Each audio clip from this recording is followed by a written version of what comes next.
Nossa segunda classe de antirretrovirais, os inibidores da transcriptase reversa não análogos de nucleosídeos, que agem no mesmo lugar dos inibidores da transcriptase reversa análogos de nucleosídeos. Então, eles são inibidores da enzima transcriptase reversa. Eles inibem a transcriptase reversa, impedindo que o vírus HIV RNA se torne um vírus DNA, e aí ele não consegue entrar no núcleo da nossa célula linfócito CD4. Nós temos representando essa classe o efavirenz e a etravirina. Vamos começar pelo efavirenz. A posologia é 600 mg por dia. Nós temos duas formulações, ele sozinho 600 mg, e ele no 3 em 1, junto com o lamivudina 300, tenofovir 300 e o efavirenz 600 mg.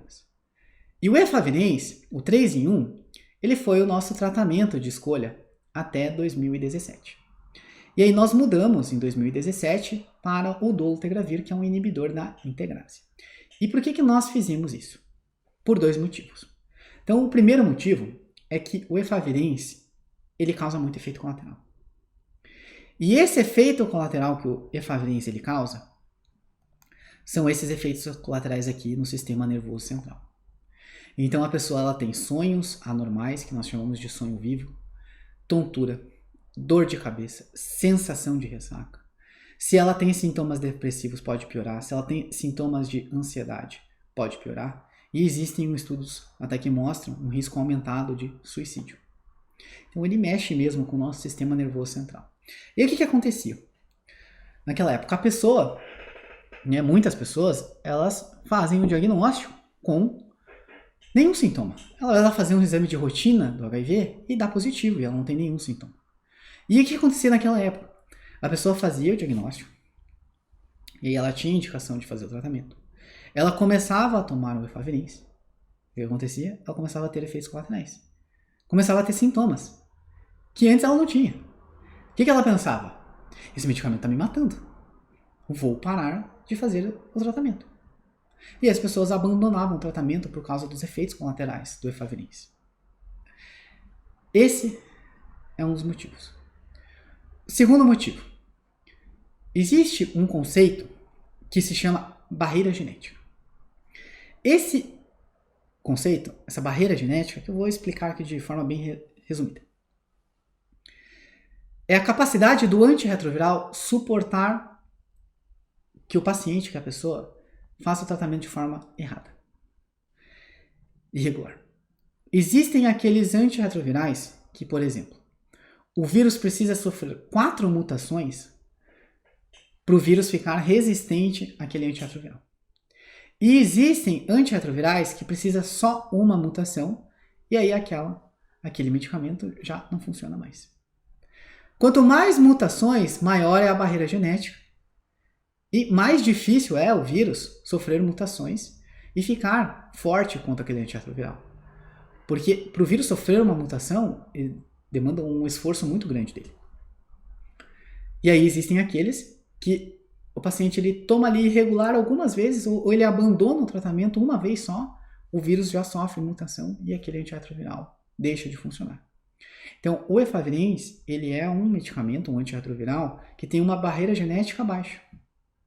Então, se o paciente, por causa desses efeitos colaterais, ele começa a fazer o tratamento de forma irregular ou ele abandona o tratamento, e aí o vírus HIV sofre uma mutação só, que é a 103N, o que acontece? O efavirenz não funcionava mais. Deixa de funcionar. Então a probabilidade das pessoas abandonarem o tratamento por causa do efavirenz era muito grande. E aí quando ele abandonava, tinha ainda um problema, que eram as mutações. E o que acontecia? Como ele é um medicamento, um antirretroviral de barreira genética baixa, ele não consegue proteger os outros antirretrovirais que estão junto com ele. Acontecia, a pessoa também tinha mutações nos outros antirretrovirais. Diferente do dolutegravir, que é um medicamento que ele tem poucos efeitos colaterais, consequentemente é muito mais fácil ser aderente, e além disso, ele tem uma barreira genética maior. O vírus precisa sofrer 3, 4 mutações para ficar resistente ao dolutegravir. E aí foi por causa disso que nós optamos por trocar o efavirenz pelo dolutegravir como nosso tratamento de escolha. Então hoje a pessoa faz o diagnóstico do HIV, ela não começa o tratamento mais com 3 em 1. ela começa com lamivudina, tenofovir e o dolutegravir. Por quê? Justamente por causa disso. Menos efeitos colaterais, melhor adesão. E se a pessoa ela não tem adesão, provavelmente é muito difícil, é raro não pode acontecer, mas é mais difícil de ela ter uma mutação, né, e ficar resistente ao dolutegravir. Então, por causa disso. Então, esse é o principal efeito colateral do efavirenz, e por isso que nós mudamos o efavirenz em 2017, por causa desses sintomas do sistema nervoso central. E eu estou contando tudo isso por quê? Porque se você fez lá o diagnóstico antes de 2017, e aí você começou o tratamento com 3 em 1, e você tem esses sintomas que eu estou relatando aqui para você, e esses sintomas são sintomas que atrapalham a nossa vida. Atrapalham. Influenciam. Diversos pacientes, já peguei diversos pacientes que quando eu tirei o efavirenz e substituí pelo dolutegravir, a vida da pessoa assim, melhorou 80 vezes. Uma outra pessoa. Porque esses efeitos colaterais prejudicam muito a nossa qualidade de vida. Então, se você tem esses efeitos colaterais relacionados ao efavirenz, converse com o seu médico para você fazer a troca. Você não precisa ficar sofrendo. Nós temos outras opções de antirretrovirais.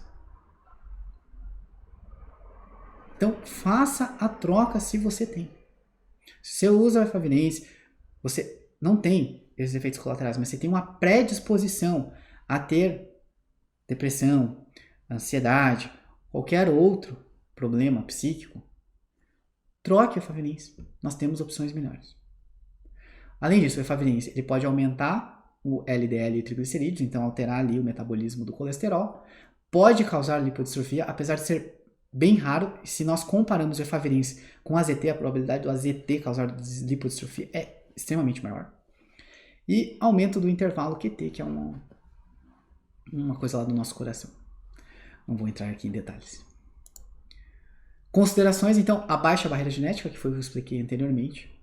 Então, a probabilidade maior de acontecer uma resistência ao efavirenz. O vírus só precisa de uma mutação para conseguir ficar forte contra o efavirenz e o efavirenz deixar de funcionar. E a alta taxa de abandono do tratamento por causa dos efeitos colaterais. E a etravirina, que é um medicamento que nós utilizamos em situações especiais. São poucos pacientes no Brasil que utilizam a etravirina. Nós vamos utilizar naqueles pacientes que têm diversas resistências, e aí nós vamos ter como opção a etravirina, então a gente usa na terapia de resgate.